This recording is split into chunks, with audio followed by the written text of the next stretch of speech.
Long, long ago, a poor but kind-hearted boy named Aladdin lived with his mother.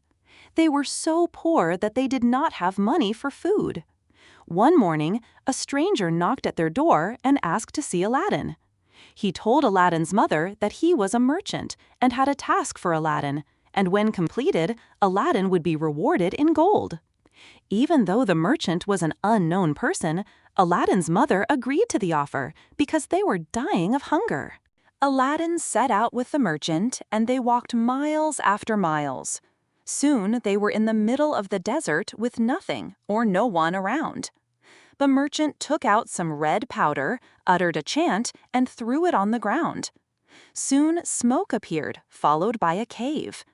Aladdin realized that the merchant was actually a magician. He told Aladdin, "Go in and grab all the gold you want, but before that, bring me this old lamp you will find. I only need that lamp."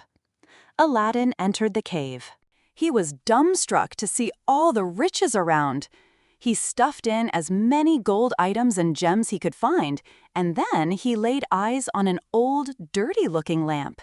When Aladdin returned to the entrance and asked the magician to help him come out of the cave, the magician said, "First, hand over the lamp to me, then I'll pull you out."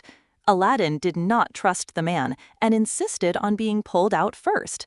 This angered the magician, who threw some more red powder into the cave and closed it.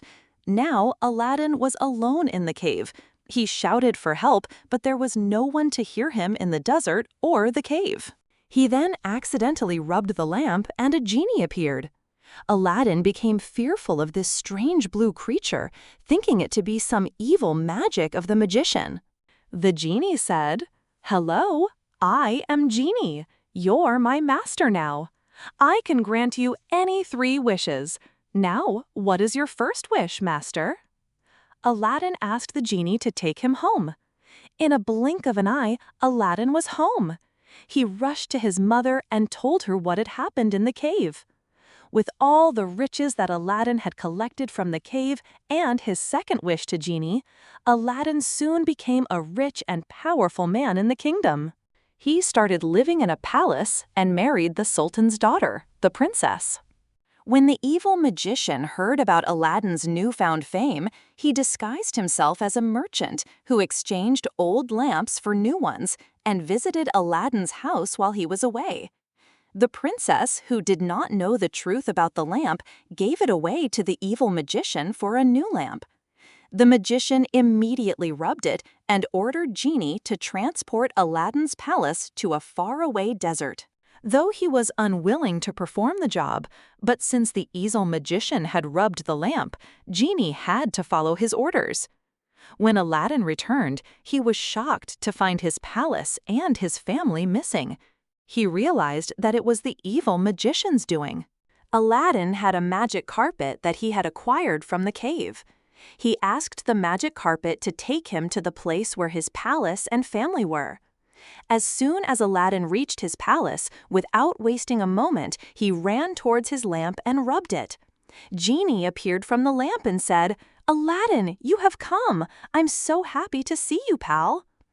Aladdin asked for his third wish, and that was to send the evil magician to a place he could never return from. The wish was granted, and the magician was never seen again.